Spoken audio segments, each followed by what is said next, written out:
بسم اللہ الرحمن الرحیم۔ السلام علیکم، آپ دیکھ رہے ہیں منیر ٹی وی اور میں ہوں ملک منیر حسین۔ ناظرین، حلقہ N120 کی سیاست میں جو ہے اور ملک پاکستان کی سیاست میں ایک انقلابی اقدام جو ہے وہ ہونے جا رہا ہے، اور اس سلسلہ میں صاحبزادہ میاں جلیل احمد شرک پوری نے امیر تحریک لبیک پاکستان حافظ سعد حسین رضوی کو ایک خط لکھ دیا ہے، جس میں انہوں نے جو ہے ان کو باقاعدہ طور پر شرک پور شریف آنے کی دعوت دے دی ہے۔ اور اس خط کا جو مقصد اور متن ہے وہ یہ ہے کہ تحریک لبیک پاکستان جو ہے وہ چونکہ چاہتی ہے کہ پاکستان میں اسلام کے آئین اور قانون کے مطابق جو ہیں فیصلے ہوں، اسلام کا نفاذ ہو، تو اس سلسلہ میں اہل سنت کا جو ہے وہ علماء کا اتحاد کرنے کے لیے میاں جلیل احمد شرک پوری نے ایک پالیسی جو ہے وہ واضح کی ہے، اور وہ چاہتے ہیں کہ اگر اہل سنت جو ہیں وہ متحد ہو جائیں اور مل کر جو ہے تحریک لبیک یا رسول اللہ صلی اللہ علیہ وآلہ وسلم اور دیگر جو بالخصوص جو سجادہ نشین ہیں، جو علماء کرام ہیں، یہ دونوں مل جائیں تحریک اور ملک بھر کے جو علماء ہیں، تو اتحاد اہل سنت کے نام سے، اتحاد اہل سنت کے پلیٹ فارم سے جو ہے بہتر انداز سے کام کیا جا سکتا ہے۔ تو اس سلسلہ میں امیر تحریک لبیک یا رسول اللہ صلی اللہ علیہ وآلہ وسلم حافظ سعد حسین رضوی کو دعوت دی گئی ہے، اور اب ہم دیکھتے ہیں کہ اس خط کا جواب جو ہے آئندہ دنوں میں ان کی طرف سے کیا آتا ہے۔ اور یہاں پر میں آپ کو یہ بھی بتاتا چلوں کہ جب تحریک لبیک پاکستان کو جو ہے وہ کل عدم قرار دے دیا گیا تھا، اور ان کے کارکنان جو ہے وہ گرفتار کیے جا رہے تھے، جیلوں میں ڈالے جا رہے تھے، ان پر شیلنگ ہو رہی تھی، گولیاں برسائی جا رہی تھی، تو ایسے وقت میں حکومت کے ساتھ جو ہے وہ اختلاف کیا ایم پی میاں جلیل احمد شرک پوری نے، اور وہ اپنی انتھک محنت اور کوشش کے بعد جو ہے وہ حکومت کو منانے میں کامیاب ہو گئے کہ جو آپ نے راستہ اختیار کیا ہے یہ ٹھیک نہیں ہے،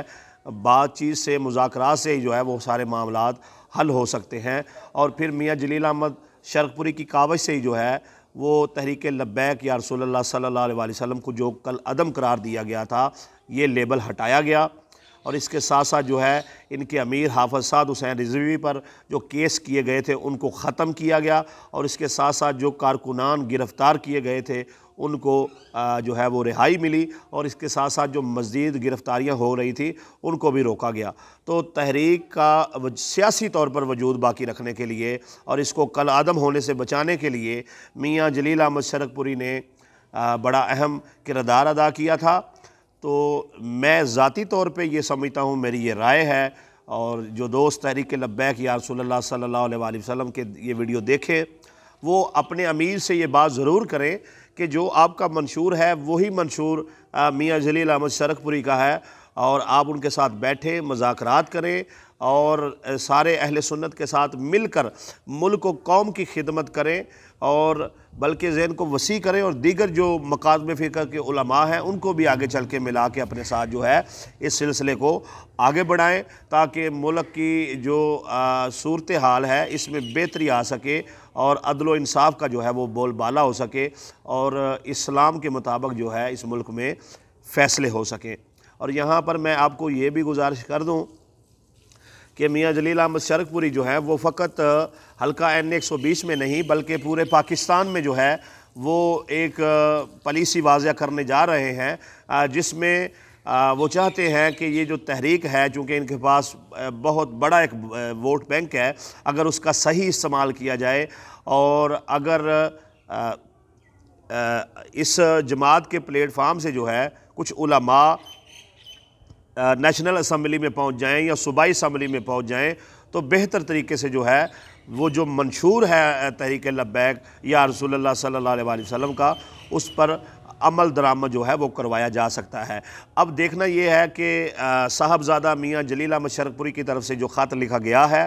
اس کا کیا جواب جو ہے وہ حافظ سعد حسین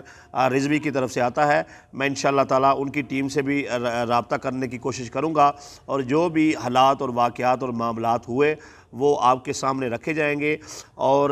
اگر یہ اتحاد ہوتا ہے تو اس کا اثر جو ہے وہ NA120 کی سیاست پر کیا پڑے گا، انشاءاللہ تعالیٰ بہت جلد جو ہے وہ میں آپ کو اگلی ویڈیو میں بتاؤں گا۔ اس سے پہلے میں آپ کو بتا دوں کہ ایک بڑا بینک ووٹ بینک جو ہے وہ صاحبزادہ میاں جلیل احمد شرک پوری کیا آستانہ عالیہ سے جو ہے وہ بستہ ہونے کی وجہ سے ہے، ان کی اولاد ہونے کی وجہ سے ہے، اور دوسرا ان کا جو ہے وہ کام جو ہے اس کی وجہ سے ہے، اور تیسرا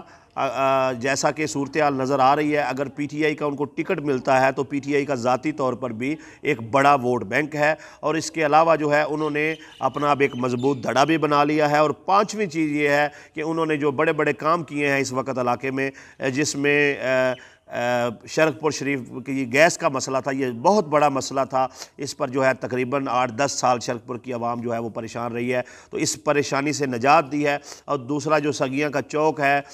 اور اس کے اطراف میں جو روڈ بنوایا جا رہا ہے وہ 4 ارب 32 کروڑ روپے کا فنڈ جو ہے وہ میاں جلیل احمد شرک پوری صاحب نے منظور کروایا۔ تو یہ جو صورتحال بنتی ہوئی نظر آ رہی ہے، اس میں ہم دیکھ رہے ہیں کہ ایک بڑی تبدیلی جو ہے وہ NA120 کی سیاست میں ہونے جا رہی ہے، اور عوام جو ہے اس وقت بالخصوص جو شرک پور کی عوام ہے وہ دیکھ رہی ہے کہ میاں جلیل احمد شرک پوری کی جو مقبولیت ہے وہ بڑھ رہی ہے، اور انہوں نے جو اس دفعہ کام کر کے دکھایا ہے وہ سابقہ ادوار سے قدرے زیادہ ہے، بہتر ہے، مضبوط ہے، اور ہم امید کرتے ہیں انشاءاللہ تعالیٰ صاحبزادہ میاں جلیل احمد شرک پوری اسی طریقے سے علاقے کی فلاح و بہبود اور خوشحالی کے لیے کام کرتے رہیں گے۔ اللہ تبارک و تعالیٰ ان کا حامی و ناصر ہو، آمین یا رب العالمین۔